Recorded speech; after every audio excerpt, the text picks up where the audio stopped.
ఒక దేశం డెవలప్ అవ్వాలంటే దానిలో కీలక పాత్ర పోషించే కొన్ని అంశాలు ఉంటాయి. అవే infrastructure, innovation, employment and economy. ఏ దేశమైతే ఈ 4 గోల్డెన్ రూల్స్ని కరెక్ట్గా ఆచరిస్తుందో ఆ దేశానికి ప్రపంచంలో తిరుగుండదు అని చెప్పుకోవచ్చు. గతంలో కూడా అమెరికా, జపాన్, చైనా వంటి దేశాలు ఈ స్ట్రాటజీని ఫాలో అయ్యాయి కాబట్టి నేడు ప్రపంచ ఆర్థిక వ్యవస్థని శాసిస్తున్నాయి. అండ్ మన ఇండియా కూడా ఇప్పుడు ఈ దారిలోనే వెళ్తుంది. ఈ వీడియోలో మనం ప్రెజెంట్ ఇండియా చేపడుతున్న 6 ఇంపార్టెంట్ ప్రాజెక్ట్స్ గురించి తెలుసుకుందాం.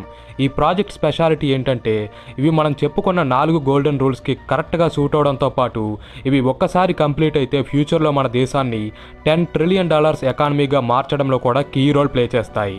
సో ఆ ప్రాజెక్ట్ స్పెషాలిటీస్ ఏంటో ఈ వీడియోలో తెలుసుకుందాం. అంతకన్నా ముందు మీరు ఇంకా మన ఛానల్ని సబ్స్క్రైబ్ చేయకపోతే ఇప్పుడే సబ్స్క్రైబ్ అవ్వండి. అలాగే వీడియోని లైక్ చేయండి. అప్పుడే నేను ఫ్యూచర్లో పెట్టే ప్రతి అప్డేట్ కూడా మీకు నోటిఫికేషన్ రూపంలో వస్తుంది.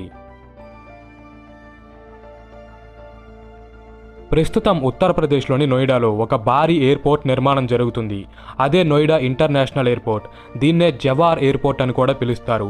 దీన్ని మొత్తం 30,000 కోట్ల రూపాయల ఖర్చుతో 5,000 హెక్టార్స్ ల్యాండ్లో కన్స్ట్రక్ట్ చేస్తున్నారు. దీని నిర్మాణం అనేది పూర్తయితే అప్పుడు ఇండియాలోనే కాదు కదా, మొత్తం ఆసియా కాంటినెంట్లోనే అతిపెద్ద ఎయిర్పోర్ట్గా మారుతుంది. ఇది గ్లోబల్ ఏవియేషన్ మార్కెట్లో ఇండియా పొజిషన్ని మరింత సాలిడ్ చేస్తుంది అని చెప్పుకోవచ్చు. ముఖ్యంగా ప్రస్తుతం ఢిల్లీలోని ఐజీఐ ఎయిర్పోర్ట్ ఒక్కటే రోజురోజుకి పెరుగుతున్న ఎయిర్ ట్రాఫిక్ని మెయింటైన్ చేయలేకపోతుంది. అదే నోయిడా ఎయిర్పోర్ట్ కూడా అందుబాటులోకి వస్తే ఆ ట్రాఫిక్లో మెజారిటీ శాతాన్ని ఇటు మళ్లించవచ్చు. దీనిలో మొత్తం 6 భారీ రన్వేస్, 2 టెర్మినల్స్ మరియు వరల్డ్ క్లాస్ కార్గో ఫెసిలిటీస్ ఉండబోతున్నాయి. సంవత్సరానికి 7 కోట్ల మంది ప్యాసింజర్స్ని హ్యాండిల్ చేసేలా దీన్ని డిజైన్ చేస్తున్నారు. టోటల్గా 4 ఫేజెస్లో నిర్మాణం అవుతున్న ఎయిర్పోర్ట్ ఫస్ట్ ఫేజ్లో భాగంగా ఈ ఇయర్ ఏప్రిల్లో ఓపెన్ కాబోతుంది. ఒక్కసారి నోయిడా ఎయిర్పోర్ట్ అనేది ఫినిష్ అయితే అప్పుడు ఇండియన్ ఏవియేషన్ హిస్టరీలోనే ఒక మార్వెల్గా నిలిచిపోతుందని చెప్పవచ్చు.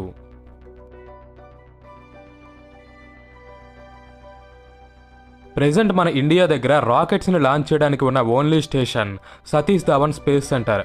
ఇది మన ఆంధ్రప్రదేశ్ రాష్ట్రంలోని శ్రీహరికోటలో లొకేట్ అయి ఉంది. అయితే ఫ్యూచర్ని దృష్టిలో ఉంచుకుని తమిళనాడులోని కులశేఖరపట్నం రీజన్లో 2వ రాకెట్ లాంచింగ్ పోర్ట్ని నిర్మించబోతున్నారు. దీనికోసం ఇస్రో ఆల్రెడీ 2,300 ఏకర్స్ ల్యాండ్ని ఎక్వైర్ చేసుకుని పనులు ప్రారంభించింది.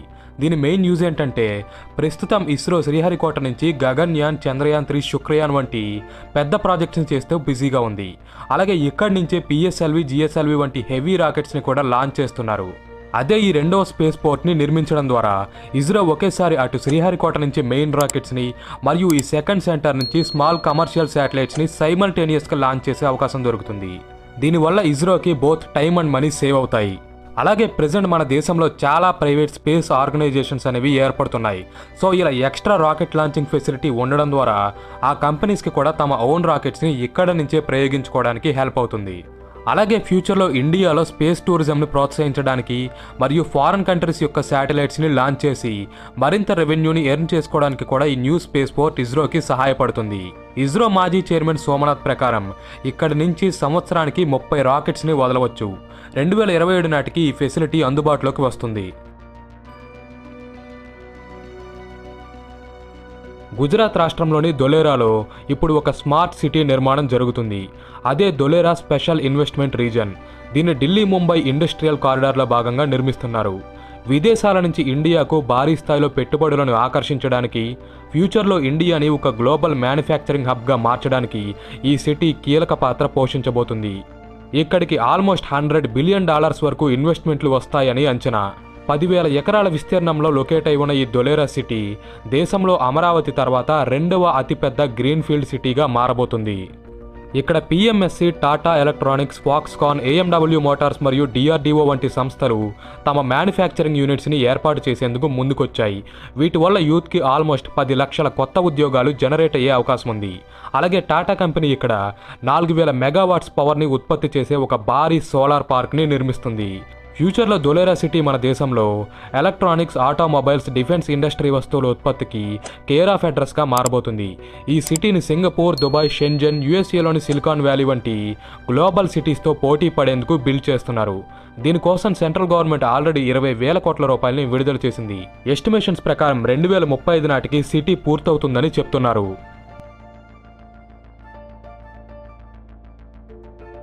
ప్రపంచవ్యాప్తంగా రోజురోజుకి పెరుగుతున్న చైనా డామినేషన్ని కట్టడి చేయడానికి ఇండియా ఒక పథకాన్ని రచించింది. అదే international north south transportation corridor. దీన్ని చైనా యొక్క బెల్ట్ అండ్ రోడ్ ప్రాజెక్ట్కి డైరెక్ట్ కౌంటర్గా జియో పాలిటిక్స్లో చెప్తారు. ఈ ప్రాజెక్ట్ ఇండియా, ఇరాన్, రష్యా దేశాల గుండా వెళ్తూ ఫైనల్గా యూరప్ని కనెక్ట్ చేస్తుంది. ఎలాగంటే జనరల్గా ఇండియా నుంచి యూరప్కి ఏదైనా గూడ్స్ని ఎగుమతి చేయాలన్నా దిగుమతి చేయాలన్నా సరే వాటిని సముద్ర మార్గంలో సూయజ్ కెనాల్ ద్వారా తరలిస్తారు. కానీ దీనికి 40 డేస్ లాంగ్ టైం పడుతుంది. అదే ఈ కారిడార్ కనుక అందుబాటులోకి వస్తే ఆ ప్రయాణ సమయాన్ని 20 రోజులకే తగ్గించవచ్చు. దీనివల్ల ఇంపోర్ట్స్ అండ్ ఎక్స్పోర్ట్స్ వేగం పెరగడంతో పాటు ఫ్యూయల్ ఛార్జెస్ కూడా సేవ్ అవుతాయి. దీనికోసం ఇండియా నుంచి ఇరాన్ మధ్య సీ పోర్ట్స్ మరియు ఇరాన్ నుంచి రష్యాకు ఎక్స్టెన్సివ్ రైల్ నెట్వర్క్స్ మరియు రోడ్స్ని నిర్మిస్తారు. అల్టిమేట్గా గూడ్స్ రష్యా నుంచి యూరోపియన్ మార్కెట్లోకి వెళ్తాయి. ఈ ప్రాజెక్ట్లో ఇండియా, రష్యాతో పాటు అజర్బైజాన్, బెలారస్, పోలాండ్ వంటి మరో 15 దేశాలు కూడా ఇన్వాల్వ్ అయి ఉన్నాయి. ఒక్కసారి ఈ కారిడార్ పూర్తయితే అప్పుడు మన దేశ ఎకానమీకి చాలా కాంట్రిబ్యూట్ చేస్తుందని చెప్పవచ్చు. ప్రస్తుతం ప్రపంచ ఎలక్ట్రానిక్స్ రంగాన్ని ఈ సెమీ కండక్టర్ శాసిస్తున్నాయని చెప్పవచ్చు.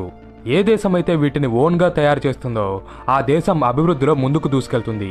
వీటిని ముఖ్యంగా మొబైల్స్, కంప్యూటర్స్, శాటిలైట్స్, మిసైల్స్ ఇలా ప్రతి ఎలక్ట్రానిక్ డివైస్లోనూ ఉపయోగిస్తారు.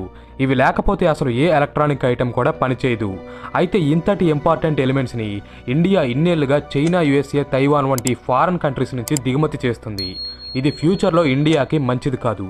అందుకే ఈ సెమీ కండక్టర్స్ని ఇప్పుడు మన దేశంలోనే తయారు చేసేందుకు రంగం సిద్ధమైంది. వీటిని స్వదేశీగా తయారు చేసేందుకు మన దేశంలో గుజరాత్, కర్ణాటక, ఉత్తరప్రదేశ్, అస్సాం వంటి స్టేట్స్లో ఫ్యాక్టరీస్ని నిర్మిస్తున్నారు. అండ్ మన ఏపీకి కూడా ఒక సెమీ కండక్టర్ ప్లాంట్ వచ్చే అవకాశం ఉంది.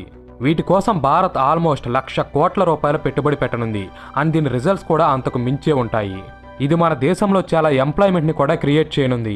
మీరు గనక సెమీ కండక్టర్స్ గురించి మరింత డీటెయిల్గా తెలుసుకోవాలనుకుంటే ఈ టాపిక్ మీద మన ఛానల్లో ఆల్రెడీ ఒక వీడియో ఉంది. లింక్స్ ఐకార్డ్ అండ్ డిస్క్రిప్షన్లో ప్రొవైడ్ చేస్తాను, చెక్ చేయండి.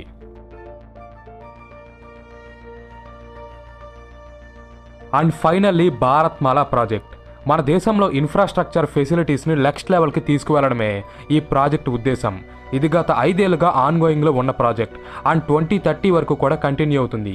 దీనిలో భాగంగా ఇప్పటి వరకు దేశంలో 15,000 కిలోమీటర్ల నేషనల్ హైవేస్ని, ఎక్స్ప్రెస్ వేస్ని, ఎకనామిక్ కారిడార్స్ని, ట్రాన్స్పోర్ట్ హబ్స్ని నిర్మించారు. అండ్ ఫ్యూచర్లో మరో 20,000 కిలోమీటర్ల రోడ్స్ని కూడా నిర్మిస్తారు. ఇది ఇండియాలో ప్రాంతాల మధ్య ప్రయాణ సమయాన్ని తగ్గించి లాజిస్టిక్స్ని ఇంప్రూవ్ చేయడంపైన మరియు కనెక్టివిటీని పెంచడంపైన దృష్టి సారిస్తుంది. భారత్మాల ప్రాజెక్ట్ ఫ్యూచర్లో మన దేశాన్ని ఒక గ్లోబల్ ఎకనామిక్ పవర్ హౌస్గా మార్చడంలో ముఖ్య పాత్ర పోషిస్తుంది. అయితే వీటితో పాటు present Sagarmala, national green hydrogen mission, electronic vehicles ఇలా ఎన్నో విప్లవాత్మక ప్రాజెక్ట్స్ జరగబోతున్నాయి. అయితే ఇవి జస్ట్ ప్రాజెక్ట్స్ మాత్రమే కాదు, మన దేశ ఫ్యూచర్ని మలుపు తిప్పే గొప్ప సాధనాలు కూడా అని చెప్పవచ్చు. వీటిలో ఏ ప్రాజెక్ట్ మిమ్మల్ని ఎక్కువ ఎక్సైట్ చేస్తుంది కామెంట్ చేయండి. కంటెంట్ కనుక నచ్చితే వీడియోని లైక్ చేసి మన ఛానల్కి సబ్స్క్రైబ్ అవ్వండి. Thanks for watching.